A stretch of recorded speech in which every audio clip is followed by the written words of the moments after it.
In this lesson, I'm going to be talking about the other tools I haven't actually covered in this course, the reason behind why I'm not covering them, and also actually just going through tools which are pretty simple actually just to sort of figure out on your own. But, I don't want to leave anyone stranded in the dark saying, help me. I do want to cover them nice and quickly for you.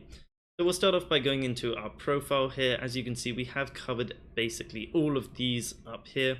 Ones we haven't really dived into deeply is direct messages and managed comments. These are very simple. You can just see all the direct messages you've received. You can come into them. You can say a reply. You can send them messages, etc. Really simple. You can load more from the past, all that good stuff. Nothing really to do much in here. It's just a way to manage direct messages. You can also do the same with comments. You can come in, see your posts for your Instagram account. Just keep in mind you can quickly switch through different accounts up here as well, which is nice. You can change your actual caption for the image, which is really good. So let's say like this URL changed to something. I could come in, click update. I can also delete comments here. Sorry to this person, but let's just do it for example. I can delete that comment and it will be deleted. And let's say, this comment looks really good. I could like this comment, things like that. You can just manage your comments from within here. So other than that, we have covered everything else here. I'm just going to click manage tabs and talk about the things we haven't done. So we haven't talked about follow back. You don't need to follow people back on Instagram. If they follow you, awesome, you've done your job, you've got a follower. You don't need to go follow them back. It's a waste of time completely. Block followers is a controversial one. Let's take a look at it. I've just enabled it so we can go into it. It can be, in a way, a good thing to use, and it can also be a terrible thing to use, because pretty much the only way you'd want to use this is to just block followers who are just not engaging with your content, or maybe they contain any bad words in their profile. But most of this is just going to be through delete comments, and naturally just through avoiding people. For example, when we enable their bio or username shouldn't contain any of this, you shouldn't be having them in the first place. But if you come through this and you do want to enable it, it's pretty much going to be the same settings we're going to be using across the board for say like delete comments here. And then you can just come through with like the sort of the filters, and you can enable them. Maybe if the user's not English, you can block them, and also to let you know when you block someone, they just can't see your profile, they're gone forever. You could also block by gender. I didn't know they had this one. It's actually pretty new.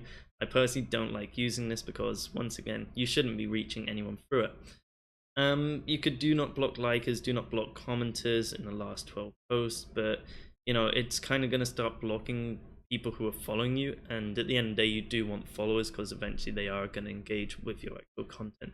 So that being said, you can use this. You're just going to use the same default setup, and then of course choose your filters wisely, and also make sure block if all user filters are met. I would definitely recommend turning this on, and then basically specifying your user filters on people you would want to get rid of.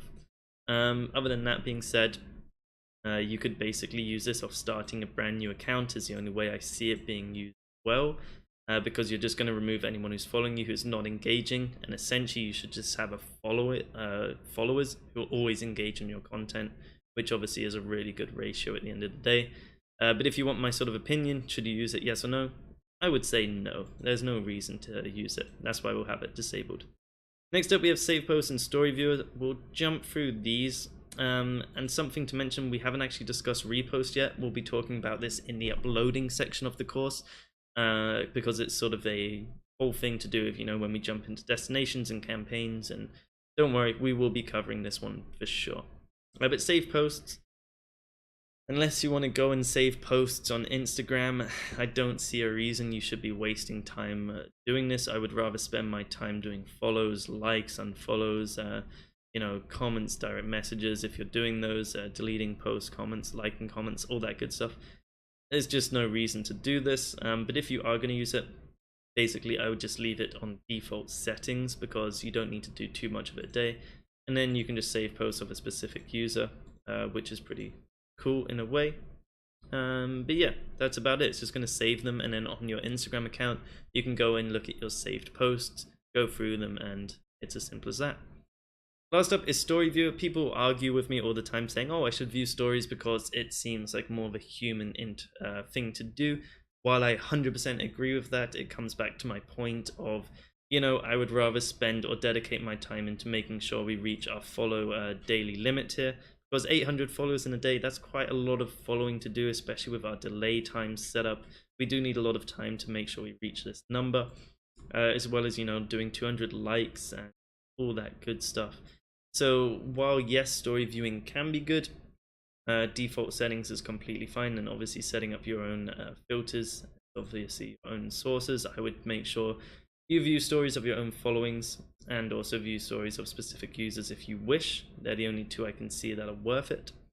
But other than that, no reason to do it. It's going to consume more time, which you should be spending doing follows, likes, liking comments, all that good stuff. So for that reason, unfortunately, we will be turning off story viewer and save posts, and just keeping on the more important features that we can use in Jarvee. So hopefully that clears up any questions on why I don't really dive deep into them, don't use them, don't set them up. But otherwise, we have everything now set up within Jarvee for you to start growing your account.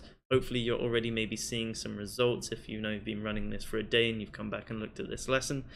But yes, hopefully everything is good. If you have any questions, once again, please feel free to comment down below. Otherwise, I will see you in the next section of the course.